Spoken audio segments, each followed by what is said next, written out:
नमस्कार, स्वागत है आप सभी का। आपके साथ मैं हूं स्वप्निल। इस वक्त की बड़ी खबर जान लीजिए। रेजिडेंट डॉक्टर्स और सरकार के बीच वार्ता से जुड़ी ये बड़ी खबर है। थोड़ी ही देर में तीसरे दौर की वार्ता शुरू होने वाली है। पहले दो दौर की वार्ता में बात नहीं बन पाई, अब नजरें तीसरे दौर पर हैं। फिंगर्स क्रॉस रखिए, हो सकता है कुछ खुशखबरी इस तीसरे दौर की वार्ता के बाद निकल आए। सचिवालय में दोनों पक्षों के बीच वार्ता होगी। चिकित्सा शिक्षा सचिव के साथ बातचीत की जाएगी।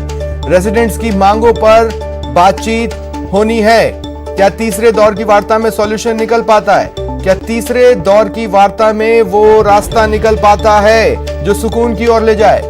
ज्यादा जानकारी के लिए बात करेंगे सहयोगी सचिन शर्मा से। सचिन, क्या जानकारी है?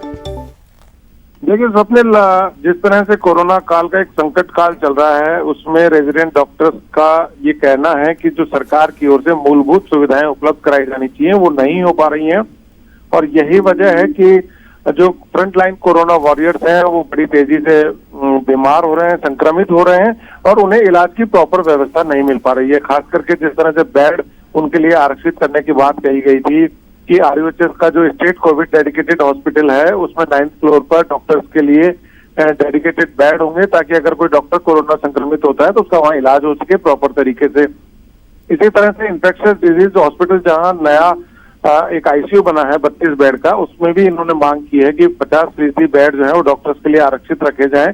साथ ही इन्होंने ये भी कहा है कि खाने पीने की और जो शुद्ध जो खाना पीना होना चाहिए और रहने की जो एक व्यवस्था होनी चाहिए साफ सुथरी, वो इनको नहीं मिल पा रही है और इन्हें बेड उपलब्ध नहीं हो पा रहे हैं। तो ऐसे में इनका ये कहना था कि लगातार जिस तरह से 150 से ज्यादा रेजिडेंट अब तक संक्रमित हो चुके हैं और अभी भी यदि जांच कराई जाए तो 50 रेजिडेंट ऐसे मिलेंगे जो कोरोना पॉजिटिव होंगे।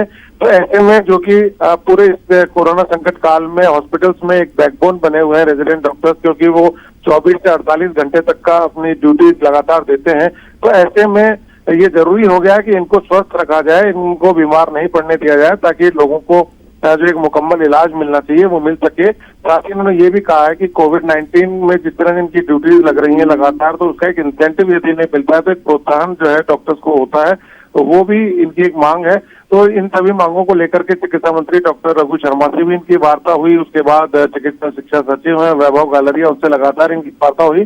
शाम 5 बजे तक आज इन्होंने अल्टीमेटम भी दिया था, क्योंकि पिछले 3 दिन से लगातार 2 घंटे का कार्य बहिष्कार कर रहे थे। इनका कहना था कि सरकार 5 बजे तक यदि आज कुछ डिसीजन नहीं लेती है तो फिर ये जनरल बॉडी मीटिंग आयोजित करके रेजिडेंट डॉक्टर्स की और फिर उसमें कड़ा कोई कदम उठा सकते हैं, जिसमें कार्य बहिष्कार तक की भी इन्होंने। पेच कहाँ फंस रहा है? पहले दो दौर की वार्ता में भी बात नहीं बन पाई, पिछले 2 दिन से भी बातचीत चल रही है। पेच कहाँ फंस रहा है? देखिए, पेच जो है इंसेंटिव की एक तो बात है, जिस तरह से इन्होंने इंसेंटिव के लिए कहा, एक पेच वो फंसा हुआ है। इसके अलावा जिस तरह से इन्होंने कहा कि आधे बेड जो है केवल डॉक्टर्स के लिए आरक्षित कर दिए जाए, तो वो एक सरकार को लगता है कि कहना, आश्वासन देना तो आसान है, लेकिन अगर ऑन पेपर अगर कोई चीज होती है तो उसके बाद चूंकि इस समय वैसे ही बेड की और वेंटिलेटर की, आईसीयू की बहुत डिमांड है, खास करके हाई फ्लो ऑक्सीजन के सपोर्टेड बेड की इस समय बहुत ज्यादा डिमांड है। तो उसको देखते हुए भी सरकार कहीं ना कहीं मौखिक आश्वासन तो दे रही थी, लेकिन लिखित में जिस तरह से इनकी डिमांड थी कि लिखित में हमें लिख करके ये दिया जाए कि ये सब कुछ जो है होगा तभी हम काम पर लौटेंगे, या वरना फिर हम कार्य बहिष्कार तक का कदम उठाएंगे। तो इसी को लेकर के आज शाम 6 बजे अभी इन्हें सचिवालय में बुलाया गया है, जहाँ बैठक होगी। फिर उसके बाद शुक्रिया सचिन, आप नजर बनाए रखें।